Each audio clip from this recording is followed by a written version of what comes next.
my name is Mrityunjay Kumar and currently I am in final year at LPU Lovely Professional University, which is in Jalandhar, and also doing simultaneously OJT on-job training in Resonance Kota. So right now I am looking all the management of Resonance Kota, and in the next year when I will get the degree, I will be the faculty over there of chemistry subject. So in Lovely Professional University also right now I am looking all the social media, खास करके जो YouTubes and YouTube outreach and Instagram, so social media में उसका भी देख रहा हूँ.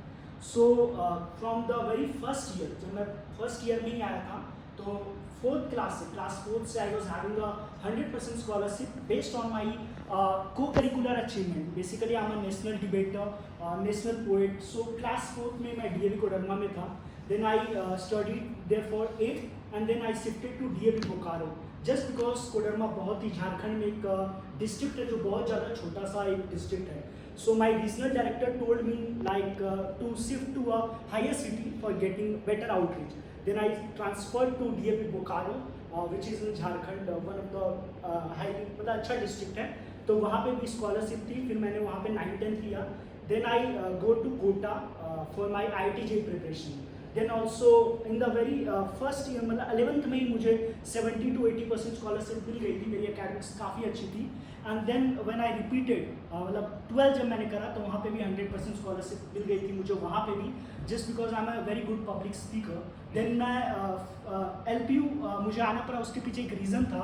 I have already clear that percentile cut off, but I was from Bihar और मुझे उतना ज़्यादा आइडिया उस टाइम पे था नहीं कि किस तरीके से कट ऑफ होते हैं. तो मेरा जो टॉप 20 परसेंटाइल होता है स्टेट बोर्ड में, तो उससे मेरा 1 मार्क्स ही बस बच गया था. Then my managing director RK Verma sir वगैरह पूरा बहुत ज़्यादा ट्राई किए. कोर्ट जाना पड़ जाता उस चीज़ को लेकर के, बिकॉज मैंने ऑलरेडी क्लियर कर लिया था, बट वो इम्प्रूवमेंट के चलते जो मार्क्स होता है वो 1 नंबर से बच गया था. तो RK Verma sir told me कि there is a college like LPU lovely professional university in Jalandhar, और मेरा जो टैलेंट था को करिकुलर एक्टिविटी का उसको भी वहाँ पे एक रीच मिल जाता. Then I applied in LPU. Then I have submitted all my achievements over there, and you won't believe that कि मुझे डायरेक्ट 100% स्कॉलरशिप मिल गया था. And I haven't appeared for LPU next. मैं बता दूं कि कोई भी बच्चा अगर LPU में एडमिशन लेना चाहता है, चाहे वो कोई भी IIT JEE प्रिपरेशन करके आया हो, कोई भी IIT भी क्लियर किया हो, तो उसे LPU नेस्ट देना पड़ता है. But for my case specially अभी तक जहाँ तक मुझे पता है मैंने ही सिर्फ वो LPU नेस्ट नहीं दिया था और मुझे डायरेक्ट एडमिशन मिल गया. तो I would be very thankful for that. फिर मैंने अपना जो जर्नी है वो LPU में स्टार्ट करा. एंड देन जब मैं फर्स्ट ईयर में आया तो कोडिंग वगैरह लैपटॉप मेरे पास नहीं था. थोड़ा सा मेरा इकोनॉमिकल कंडीशन भी शुरू में उतना अच्छा नहीं था, या यूँ कह दें कि जो पेरेंट्स थे मेरे वो उतने ज़्यादा मतलब इस चीज़ को लेकर के काफ़ी ज़्यादा नहीं थे मतलब अवेयर कि for doing software engineering you need computer is must. तो मैंने मैनेजमेंट से बात करी, and you won't believe that each and every time the LPU was there for me. So they just give me, there was a Mac lab, हमारे campus में एक Mac lab है. So this Rajiv Sopati sir, I would really have like to thank sir also. तो उन्होंने sir ने मुझे बोला कि जब भी तुम्हें टाइम मिले you can go Mac lab and you can use it. फिर फर्स्ट ईयर इस तरीके से चलता गया and I was good at academics. मैं बता दूं कि जो मेरी 100% स्कॉलरशिप थी उसमें भी एक कंडीशन था like I need to maintain the 8 CGPA, और आज 7 सेमेस्टर हो गया, बस 1 सेमेस्टर और बचा है and I have maintain that CGPA, और मेरी अभी तक स्कॉलरशिप का जो कंडीशन है हमेशा क्रॉस कर गया. तो फर्स्ट ईयर ऐसे चल रहा था. उसके बाद कोविड का पैंडमिक आ गया, आप सबको पता है, and it was very hard for everyone. उसके बाद क्या हुआ कि I was not having the laptop. मेरा एक साल पूरा ही बर्बादी हो गया था. I was not that much also serious at that point of time because I always good at public speaking. तो I use to participate a lot in the activities. in only my first year I won 17 prizes. So I was much more in that particular thing, but I was not that much मतलब आई was not like कि मुझे software engineering जाना. आगे मैं बताऊंगा अभी story. तो Covid आया, उसके बाद थोड़ा सा लैपटॉप का इशू आने लगा. Then I purchase then I convince my parents कि नहीं मुझे अब तो लैपटॉप चाहिए होगा बिकॉज ऑनलाइन क्लासेस थी. यहाँ पे मैं जो भी यूनिवर्सिटीज़ अभी आ रही हूँ उनको बोलना चाहूँगा, जब कोविड आया था तो most of the universities were taking the classes on zoom and ये सब पे क्लासेस हो रही थी. But LPU come with their own portal like it is my class. If you search on Google myclass.com, तो उन्होंने, क्योंकि जब कोविड आ रहा था तो बच्चे पढ़ नहीं रहे थे, तो हमने एक पोर्टल ही पूरा बना दिया माई क्लास करके। वहाँ पे आप क्लास कर सकते हो, पूरा वीक का क्लास शेड्यूल रहता था, कब कौन से टीचर, पूरा का पूरा मतलब एक पोर्टल होता था माई क्लास करके। वो मे भी SRM में भी चलता था, मतलब वो एक फ्रेंचाइजी थी जो कॉलेजेस ले रहे थे। तो that was a good start by the university. उसके बाद सेकेंड ईयर इस तरीके से चला क्लासेस। आई वॉज नाउ क्या हुआ कि जब कॉलेज बंद हो गया तो मैं को करिकुलर में पार्टिसिपेट करना थोड़ा कम कर दिया, तो फिर मैंने एकेडमिक्स थोड़ी सी ज़्यादा मेहनत करना स्टार्ट किया। Then second year goes like that, then I come to third year, और थर्ड ईयर में फिर प्लेसमेंट की प्रिपरेशन शुरू हो गई, फिर मैंने कोडिंग वगैरह सब कुछ स्टार्ट कर दिया। देन बच्चे जो थे वो अमेजोन में जा रहे थे, गूगल में जा रहे थे, सब जगह लोग जा रहे थे। बट देन और मेरा जो बर्थडे होता है, जो मेरे मैनेजिंग डायरेक्टर का जो बर्थडे है वो 20 जुलाई पे RK वर्मा सर का, और मेरे 21 जुलाई पे है। तो whenever I use to wish sir happy birthday, then sir always use to ask me in which year you are, like he also wanted me to come over there at Resonance. तो I always use to से अभी first year है, अभी second year, अभी third year है। तो finally third year भी इसी तरीके से चला और एकेडमिक्स मेरी काफ़ी अच्छी रही। Then I come to fourth year, basically मैं फोर्थ ईयर में आया और मेरे दोस्त लोगों की प्लेसमेंट लग गई। अब इसमें भी बहुत अच्छी स्टोरी है।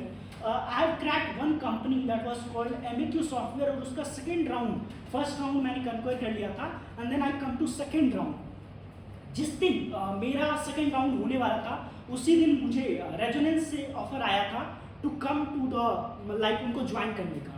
Then I was having a clear vision, मुझे पता था कि लाइक अगर मैं सॉफ्टवेयर इंजीनियरिंग में जाता हूँ तो जो मेरी पब्लिक स्पीकिंग है, like I wanted to be a YouTuber, तो वो कहीं ना कहीं कम जाएगी, मुझे ऐसा लगा। और मुझे लगा कि अगर मैं कोटा में जाता हूँ तो इतने ज़्यादा स्टूडेंट्स हैं, लाखों की संख्या में वहाँ पे स्टूडेंट्स हैं, और मुझे शुरू से ही लाइक जब मैं पढ़ता था कॉलेज में भी, तो मैं जैसे LPU मतलब क्लासेस होती थी तो उसके टीचर्स हमें मॉडरेटर ही बना देते थे कि you just control all the classes. तो वो शुरू से मुझे ऐसा था कि मैं पढ़ा सकता हूँ। ऐसे एक नहीं, शायद 5-6 सब्जेक्ट्स थे जो मैंने सेकेंड ईयर और थर्ड ईयर में पढ़ाए भी थे। उस टाइम पे मुझे इतना पता नहीं था, नहीं तो मैं कोई सब्जेक्ट वगैरह कर लेता। खैर अब स्टार्ट किया है मैंने, तो कहीं ना कहीं वो चीज़ से भी मुझे लगा कि नहीं, मेरे लिए शायद कोटा ज़्यादा बेटर होगा। तो फिर मैंने अपने जो, और ये कन्विंस करना काफ़ी ज़्यादा हार्ड था बिकॉज मेरा टेक बैकग्राउंड था और मेरा कंप्यूटर साइंस इंजीनियरिंग था। बट मैंने सैमी सर जो हमारे प्लेसमेंट टीम के हेड थे उनको मैंने कन्विंस करा कि why I should not go to the software engineer. मैंने उनको बोला कि जो भी बंदे आज अमेजोन में जा रहे हैं, गूगल में जा रहे हैं, फेसबुक में जा रहे हैं, वो जा रहे हैं, लेकिन उनको कितने लोग आपके हैं यूनिवर्सिटी में कितने जान रहे हैं? बहुत कम जानते हैं इन लोगों को, क्योंकि ये आपकी पर्सनल लाइफ हो जाती है।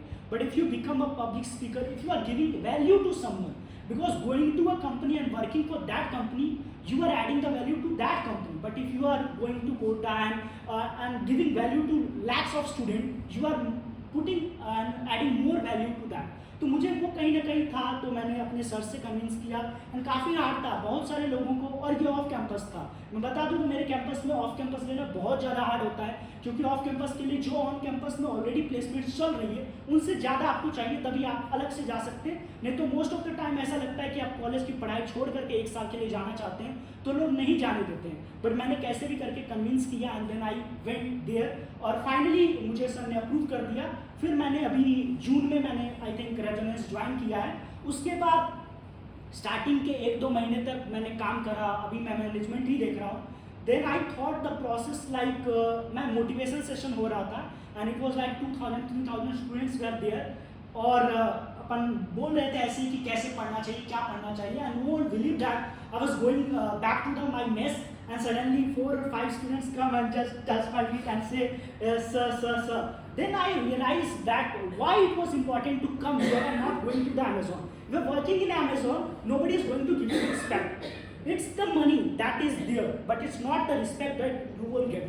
आप देख लो, नहीं जानता हूँ यहाँ पे तो खैर IT वाले लोग हैं, अगर आप कॉमन आदमी में जाओ, कितने ऐसे कंपनी है जिनके CEO के बारे में आप जानते हैं। If you don't know the CEO, then why आप एक्सपेक्ट भी नहीं कर सकते कि नॉर्मल एम्प्लॉइज को कोई क्या ही जानता होगा। तो मेरा ये कहीं ना कहीं मानना था कि, लेकिन वहाँ पे जो रिस्पेक्ट हर दिन 4 बच्चे 5 बच्चे आकर के कि कैसे पढ़ना है, कि कैसे क्या करना है, कौन सा कॉलेज चूज करना है, तो ये तो था ही। ऊपर से जो मेरे मैनेजिंग डायरेक्टर थे, हाँ थोड़ा सा क्लैरिफाई करना चाहता हूँ, जस्ट स्टॉप।